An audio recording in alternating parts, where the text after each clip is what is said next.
this guy. Look at the size of him. You go first. Oh. Secretariat has shied away because... Sorry, what's your name again? Christopher. Christopher. I saw Christopher sitting in the audience and I thought, this man is enormous.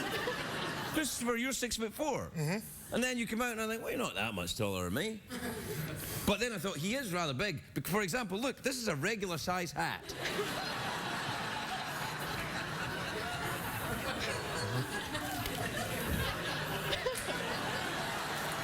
Wait, no. To give you a sense of perspective, let me look at this. So, sorry, what's your name again? Alexa. Alexa. Now, Alexa is a regular-sized lesbian from Lesbian Row, right? You were in Lesbian Row, and you were... What height are you? I'm 5'5". 5'5". What's the average height for a lesbian of Lesbian Row? Wait a minute.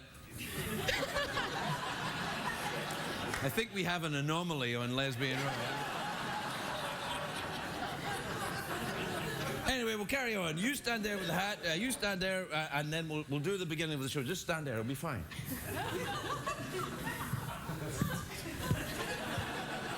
When I tap you in the shoulder, please state your name. Alexa. Chris. Alexa and Chris, have you ever met each other before? No. Have we ever met in the street? No. No. Okay. Now, I was going to do a trick, but I don't know any tricks. Have you met each other before? No. Have you, did you come with anyone? No, I came by myself. I see. And did you come with anyone? Yes. Who? Emma and Whitney. Emma and Whitney, your two girlfriends? Yes.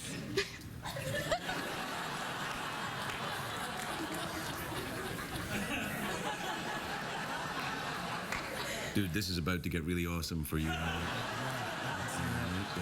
Thank you for your time. Just tell me what happens after the...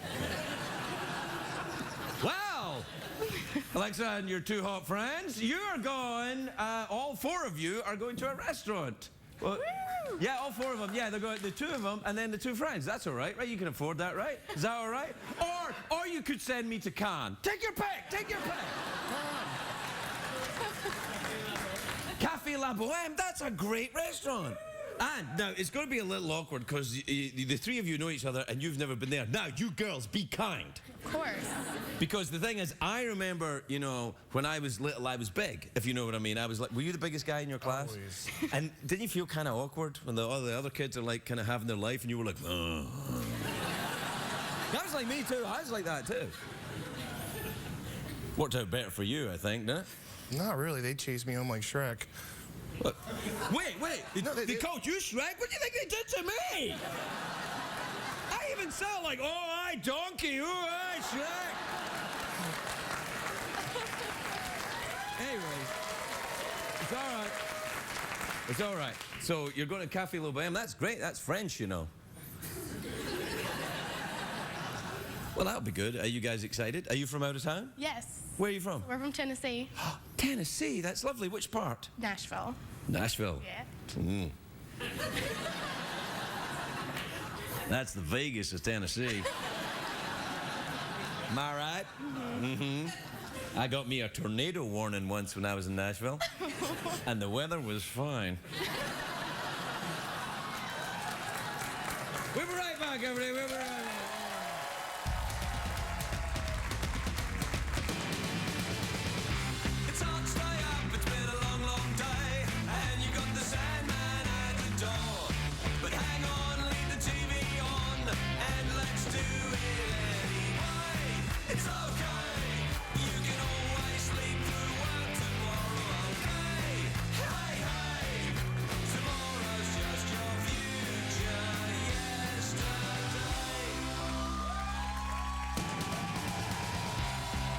The Late Late Show with Craig Ferguson, sponsored by Valspar and the Love the Color Guarantee.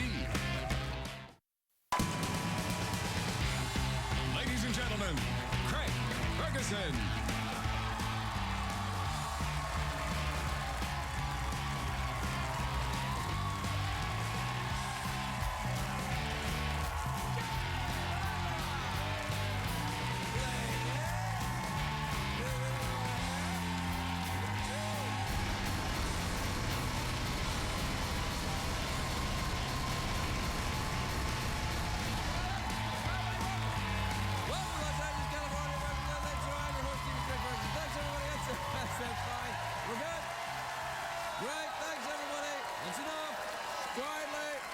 That's enough, thank you.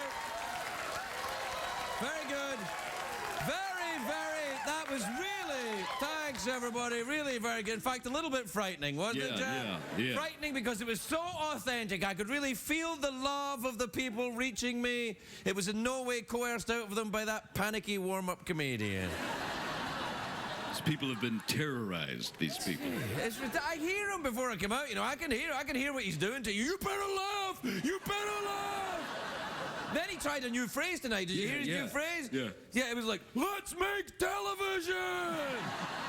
Like, make television? What are you talking about? It's a foreigner, a gay robot, and not really a horse. What the hell is wrong with you?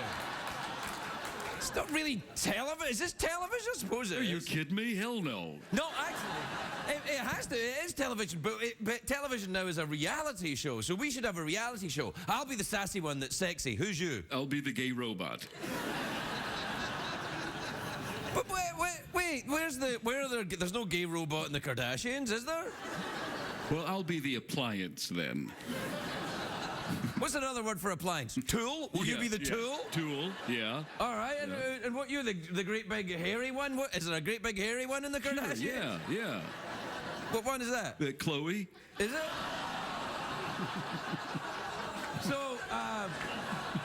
So I'm Courtney then. Yeah. All right, so I'm Courtney, you're Scott Disick, and you're because he's the tool, right? Right, yeah, he's the tool, yeah. And then who? And that's It's Chloe. Chloe, yeah. right? Actually, I want to be Kim. I want to be Kim because I've really been working on my ass.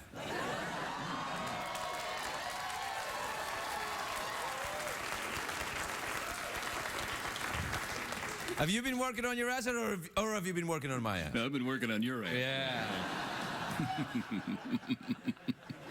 It's a great day for America, everybody.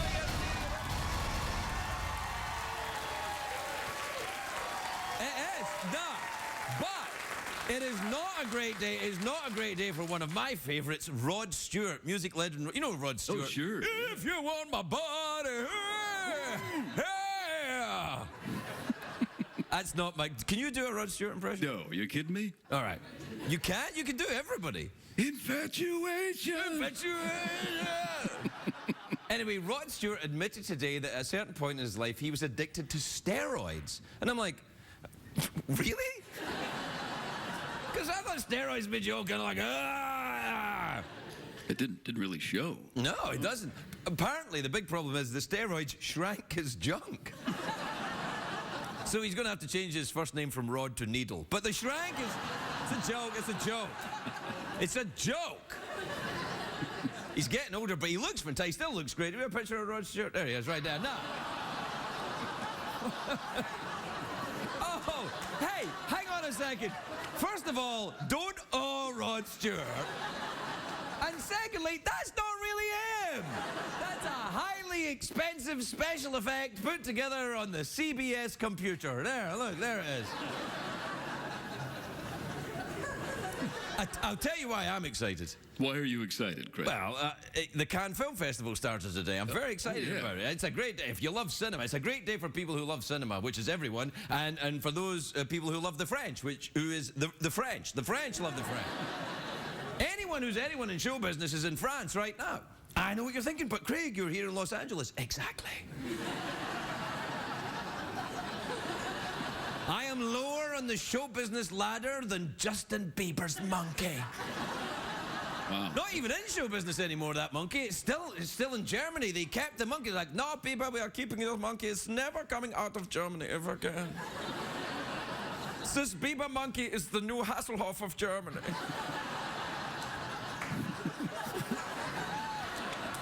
You know they love the monkey over there. Oh, yes, he's the new Hasselhoff. He'll eat pieces of hamburger off the ground. Floor, yeah. The monkey will go over there, eat a piece of hamburger, and come back very efficiently. He's very efficient, this monkey. Yes. Anyway, France, oh yeah, the Cannes Film Festival. We took the show to France a couple of years ago. You know, one of their biggest talk shows there is called Ce Soir avec Arthur. That's the guy who hosts it. Arthur, remember Arthur? Oh yeah, great. Lovely man, he's a great host. And we did a comparison of their show and our show to see if their show was in any way similar to our show. Do you still have that video? Look at this.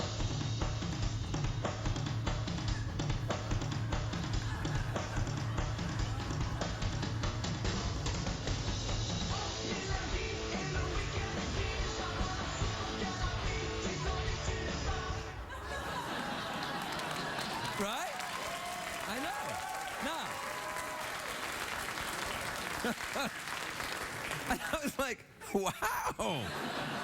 You know, but I mean, their show is just like that, but it has a French twist. Instead of a robot skeleton, their host is paired with a crisp Chardonnay. He's a nice guy, but you shouldn't go to this show looking for inspiration. You should go to one of the big league talk shows, the big timers. Like Leno. I'd love to see a French Jay. Like, that'd be awesome. Like, c'est on fly, rise-toi, n'est-ce pas, Kevin? Ce n'est pas gentil, Jay.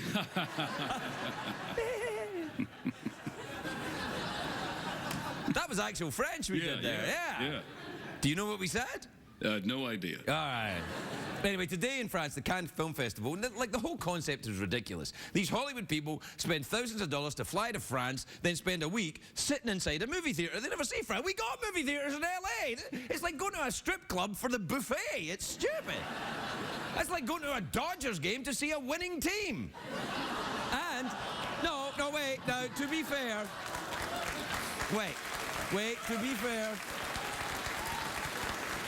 to be fair, you will see a winning team at the Dodgers game. It just won't be the Dodgers. Yeah. Look, every year there's a jury at Cannes, and getting on the jury is very competitive in France. Not because the French love cinema, because they love to judge. They love to, your film is poo-poo. But they don't smoke anymore, but they still do that with their fingers. No, we don't smoke anymore, but, you know, just in case we start again. You know, one of the people in the jury this year is Nicole Kidman. She's on the jury, and she's letting them screen the movies on her forehead. And it's a joke. Look, she's just got a big forehead. That's all. It's not that big. You couldn't screen a movie on it. You probably could, actually, but yeah, no, you could screen a movie in anyone's forehead these days, right, Jeff? Sure, yeah. Hell yeah. Oh, take us to the commercial break. All right, we'll be back with Mark Craig Ferguson and Jeff Peterson on Secretariat after this message. Oh.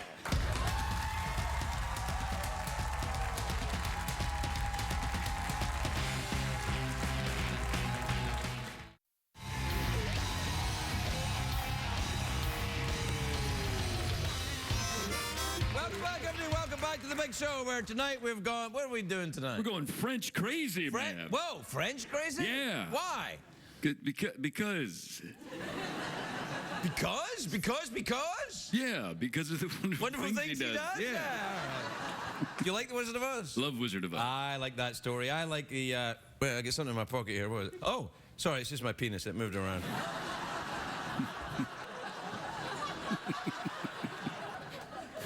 All right, what time is it, Jeffrey Pearson? It's tweet mail time. Time to take advice from a man who plans to do this entire segment, Peter out.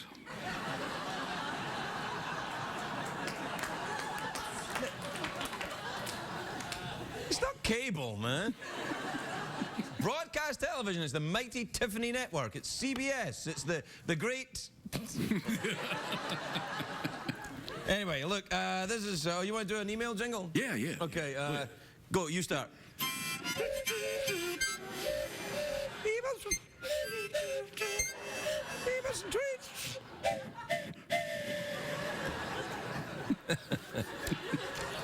Keeps us happy. This is from Brian in Brooklyn, in New York. Now, I don't know if you can tell, but Brian's a fat chicken with tiny little wings. Oh, dear. I like fat chickens with tiny little wings because they can't get away when it's snack time. They're like, you're like, don't even bother trying to get away, fat chicken with tiny little wings. I'm kidding. I'm a vegetarian, actually. I don't eat a damn thing. I'm not really a vegetarian. I only eat fat chickens with tiny wings. Yeah. When they're alive. That was my... Is that the chicken? Yeah. That's the chicken. The chicken goes... Do you eat eggs? I used to, sure. Yeah. I like eggs. Enjoy a good yolk. Do you know, I got my medical the other day, right? Yeah. You know, the full with the, you know, and... But the doctor asks you a bunch of questions, like, you know, do you take heroin? And I'm like, no. And... No, but he asks you, like, all the dangerous, like, do you take heroin? Do you climb tall buildings and not wear any safety equipment? Like, all the, you know, like, stuff that really dangerous. And in amongst all that, he said, do you eat bacon? I was like, bacon and heroin, or the... Yeah. Is that a thing? Can you get them together? Because I'm in. I'm in if Oh, you can. yeah. Oh, yeah. Bacon and heroin? Yeah, that new heroin bacon. No, heroin bacon, yeah.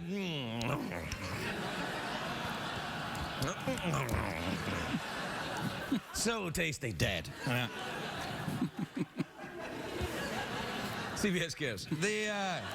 Anyway, this is from Brian in Brooklyn. I told you he was a fat chicken. Yeah, fat chicken. Overweight chicken. Overweight. You don't want to say someone's fat. No. That sounds cruel. I was a tubby kid, and you know people called me Tubby. And look what happened to me. I became bitter and twisted. I became a rage-filled old queen.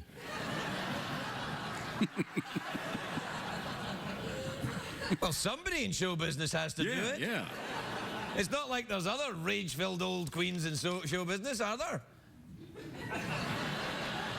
Oh, wait! That's everybody in show business! Do you think everybody in show business, were tubby when they were kids? Oh, hell yeah. Were you tubby when you were a kid? Hell yeah. I was, yeah. What about you? Were you a fat little foal? Yeah.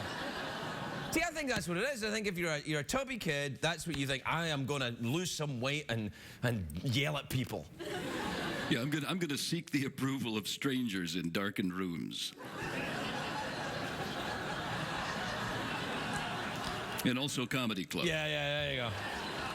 Do you like playing? I like playing the comedy club. Love the club. I like playing the comedy clubs, especially when, you know, you're getting towards the end of your set, which you get towards the end of your set, and that's the time when they take the bill around. Oh, yeah. Yeah, so second show on a Friday when everybody's drunk and they want to argue about your bill, that's when you're going for your big finish. We still talking about comedy, or what? No, I thought we were talking about, you know, strangers in dark rooms. Yeah. Anyway, get the money up front is what I'm saying. Oh, right. 30 seconds left to get through the emails. All right, this is, you know, I feel bad about calling Brian a fat chicken. I mean, maybe he's not. I don't think he's actually a fat chicken. I think it's... Do you think it's just a photograph of a fat chicken It's a to cheer me symbol. up? It's a symbol. Oh, it's an allegorical fat chicken? Yeah. Maybe he's calling me a fat chicken. Maybe he's saying, hey, Craig, you're overweight and a coward. You're a cowardly overweight man with tiny little arms. And I'm like, it's true. Actually, I don't have tiny little arms. They just look small next to my enormous penis. That's all. We'll be right back.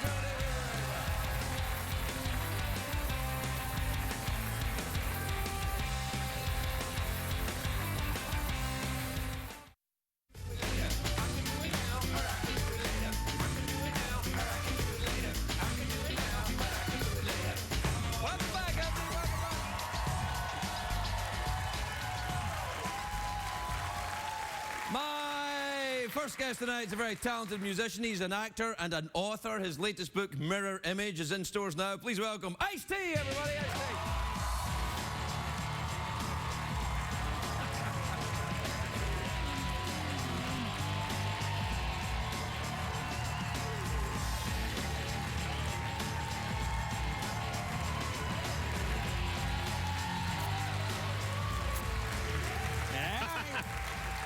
Hey, Ice, how you doing? I'm all right, man. This place is crazy, dude. No. This place is crazy. Last time I was here was a while ago. Secretariat was I mean, you talking to a horse, dog. And it's not even a real horse. It's somebody in a horse suit. Two people in a horse suit. There's two of them? Yeah. Well, the guy on the bottom really got the messed up job, right? You'd be surprised. Some people are into that. They're like, I want to be in the horse suit, but only if I can go at the back. And Jeff, I mean, where the hell did this guy come from?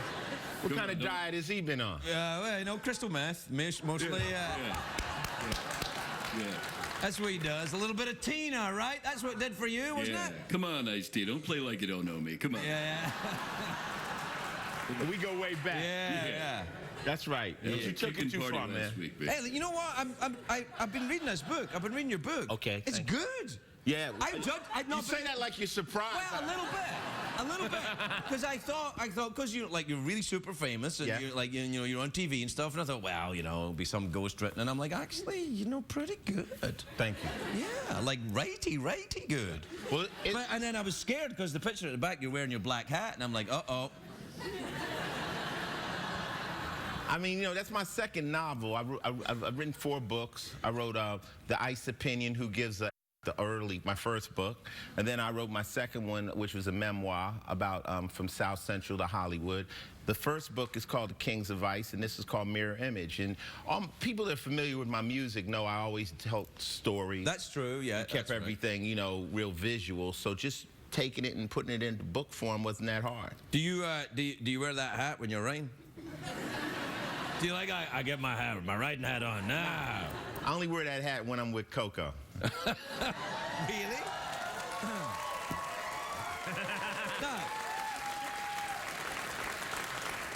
Well, let's talk about your lovely wife, Coco.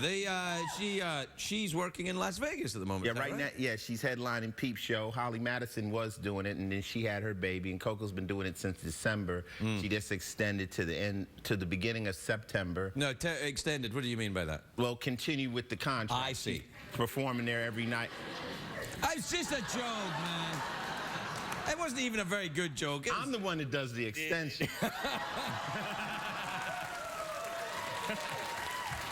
But, you know, if you get a chance, come out to Vegas, check it out. It's an incredible show. Are you living in Vegas now then, both of you? Yeah, Law and Order just went on hiatus, so we're out there, got a house out there, so I'm just doing the Vegas thing. Oh, out there, man. You can't be out there right now. It's hot. It's too hot. You can't be out there. You'll die. Yeah, but that's why they make swimming pools. Yeah, but even getting to the swimming pool is so hot. Like lizards just burst into flames out there. You got misters and everything. Really? You got off. that one of those... Yeah, and I also got a guy that just stands over me with a mister just when I walk around. Missing. But I'm also out there recording a new Body Count album. How do you maintain your edge if you're living with Coco in some misty...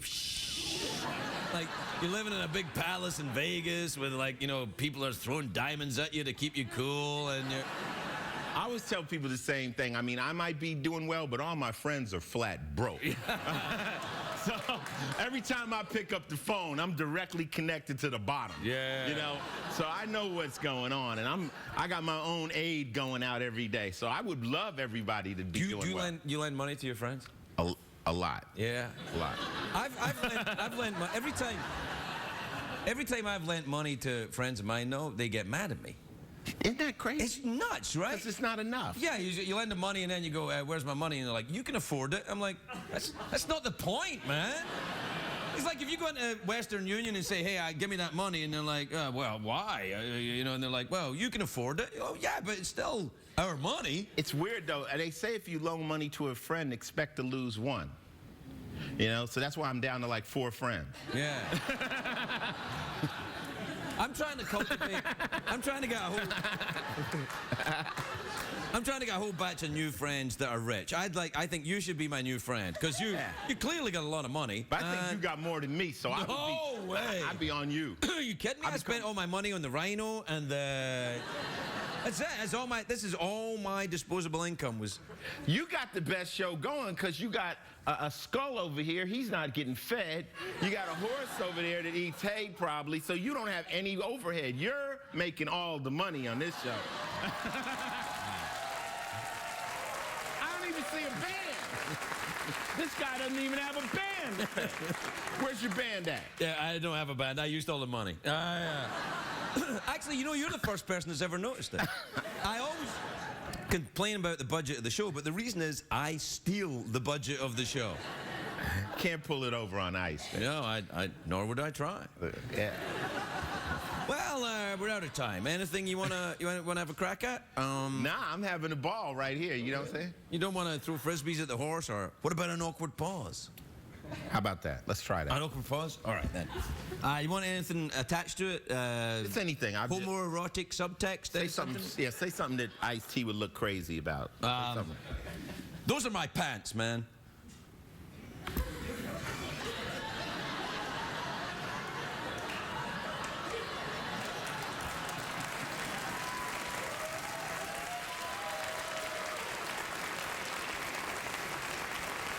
That was awkward. That was a little awkward. I was actually going to let it go and let it get really awkward. Okay, you know? okay, cool. All right.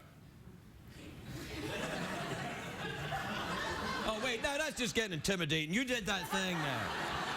You did that thing. Yeah, do it again, and we'll add a passing gas sound effect. Are you ready? Yeah, do it. Yeah. Nice to see you, everybody. We'll be right back.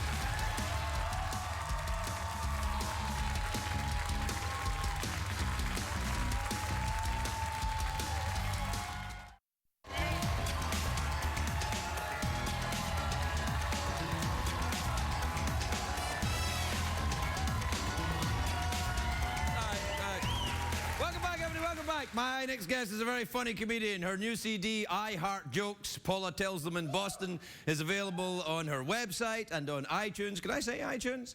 Or do I have to say a thing available on your tablet? Please welcome the terrific Paula Poundstone, everybody.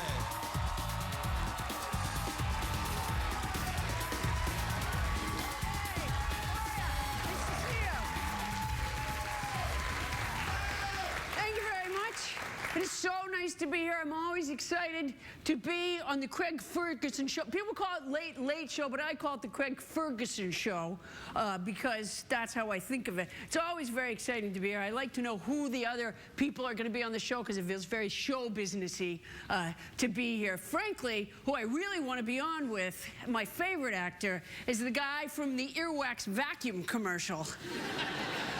You know the guy who's showing the dangers of using the cotton swab? And he goes, ow! I love him. He's my favorite actor. I would love to see him in some more challenging work. To be or not to be.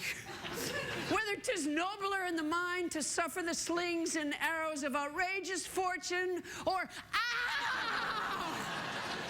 God, I love him. I just saw on the BBC website that the UN is urging the world to eat insects.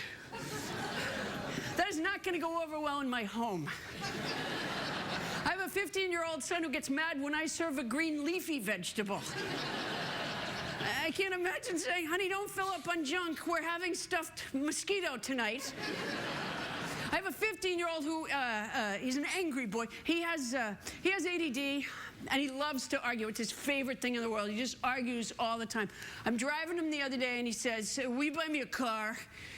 And I said, no, honey, I'm not buying you a car. And he had a big fit about it.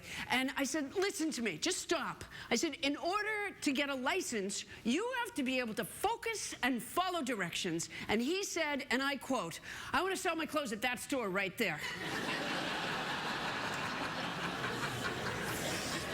It's been kind of a weird year at the Poundstone home.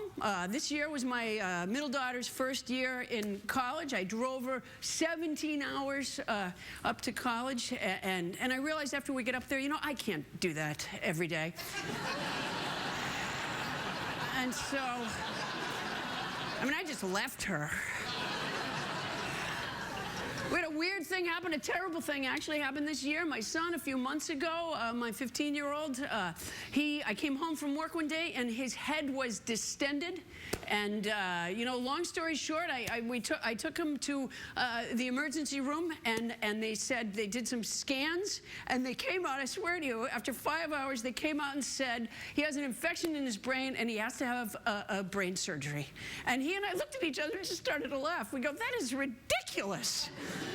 And they said, well, we don't have a brain surgery team here, so they ambulanced us to another hospital where we were descended upon by 3 teams of doctors, and the brain surgeon said to me, well, we're not going to do brain surgery. And frankly, I was a little disappointed by that time because I was planning on slipping a $5 to tweak some things while he was in there. And let's face it, that's a rare opportunity. But the ear, nose, and throat doctor said she was going to do surgery. So in a 3-hour surgery, they drilled through the bone underneath his eyebrow, which was fine because he was going to do that anyways. And they put in a straw. They put a straw in the hole into his head so that they could shoot medicine directly into his head, which worked great for me because I had been using his ears. And so I now had I was able to just go to the straw and go, pick up your socks. You've been great. Thank you so much. Come on over. Paula Poundstone, everybody. What the hell? Is that true? has she done? That's true. That's true about Thomas. That's a true story. Is he all right now? He was fine. Like the day after, he was fine. Really? I could tell because he was a jerk again. Oh, all right.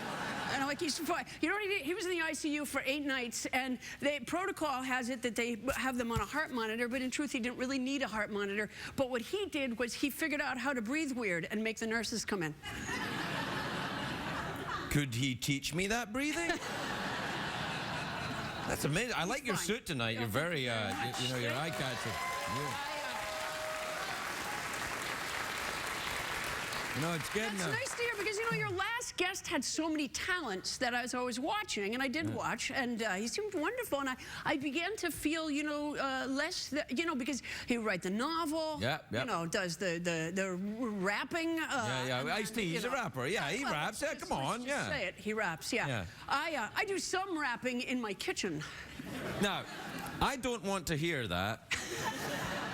Why do you rap? My kids love it when I rap it. Really? I don't know. I don't know if I would like it. I do a rapping character called Piece O' Me, and my children love it. Really? As they serve the milk.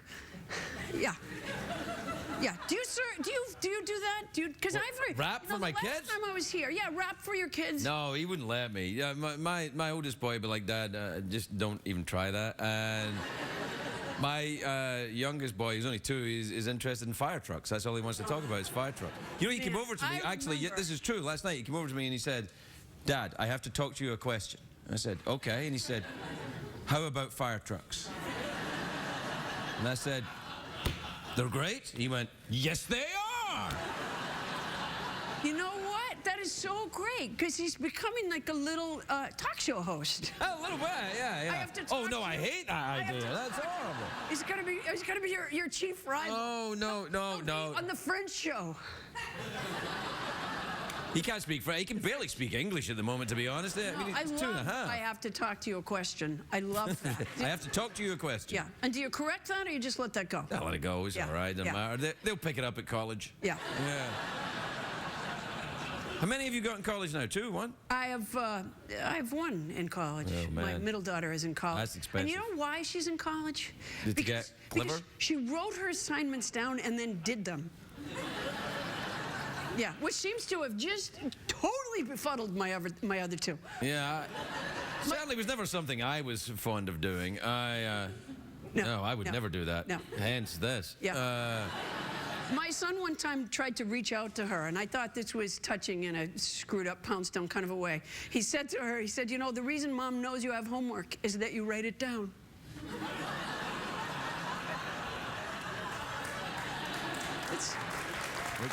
It's touching, isn't it? Yeah, it's leaving a trail. Yeah. It's kind of touching. It is touching. It means they're looking out for each other. I still read aloud to my 15-year-old because he likes it and I like it. It's actually my favorite part of my whole day. Probably is reading aloud. Reading aloud? What do you read? To my 50. Right now I'm reading him David Copperfield, and so the other day he's supposed to be reading Brave New World for school, but right. I've read that. Mr. Ojeda, he's not. His teacher is Mr. Al-Qaeda? No, but I'll bet that mistake happens a lot. No. You're welcome. 8th, 9th grade? 10th grade? Mr. Ojeda. Yeah. Al-Qaeda. It's Mr. Al-Qaeda. It's not. It's Mr. Ojeda. You know, Today we'll study Death to America. With Mr. Al-Qaeda. I tell you. What? There may be some connection there because, ma'am, when I go through the TSA, they are all over me. The other day I had a plastic Pop-Tart container. Like there's a container for the 2 at a time, you know, for the Pop-Tarts, right? It's shaped like a Pop-Tart. It has plastic Pop-Tart fake icing on the cover, and it says Pop-Tart on it. Yeah. I'm not that up on show business things, but okay. Well, all right, so I have that in my bag. And I go through security, and the guy picks it up, I swear to you, and he goes, what's in here? And I felt like I'm looking for the camera. He's a joke, right? I go, Pop-Tarts.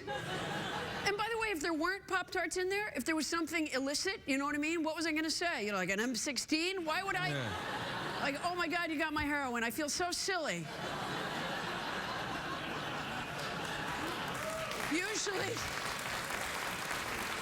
Usually I roll it up in my underwear, but Taking Pop-Tarts on a damn airplane. How long was this airplane ride?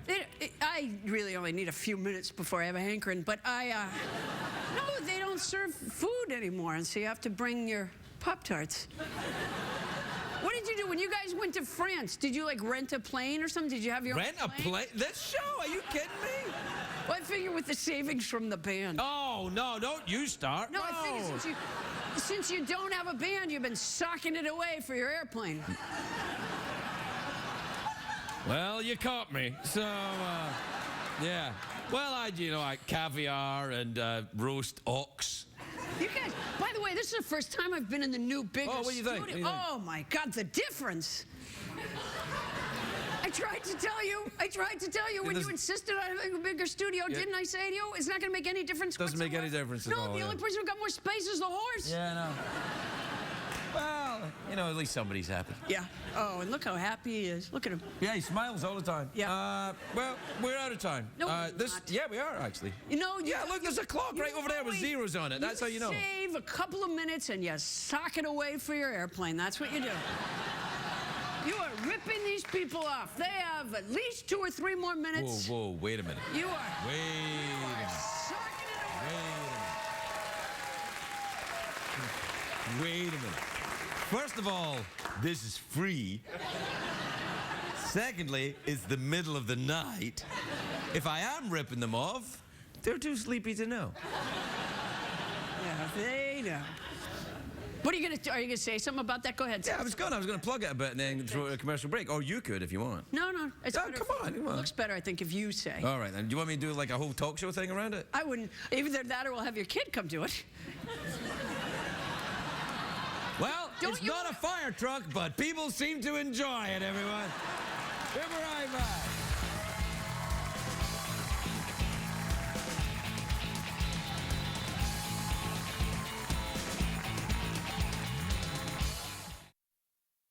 If you're going to be in the Los Angeles area and would like to attend a taping of The Late Late Show with Craig Ferguson, please call 323-570-0059 or visit LLStickets.com.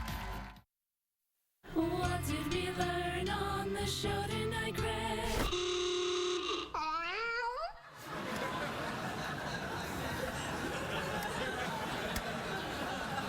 I'm just cleaning up the hot embers, Jeff.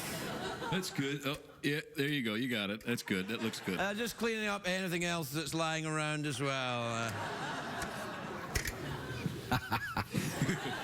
There are no hot embers, and Jeff doesn't have a digestive tract. No. So let's try you with a beard. Ooh. Oh, that's good.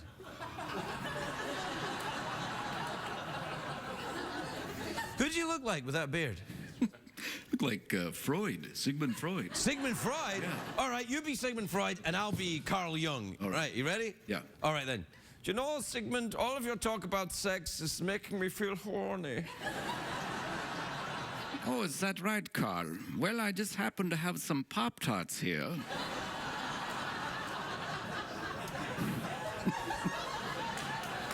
And I have a cigar. Oh, yeah.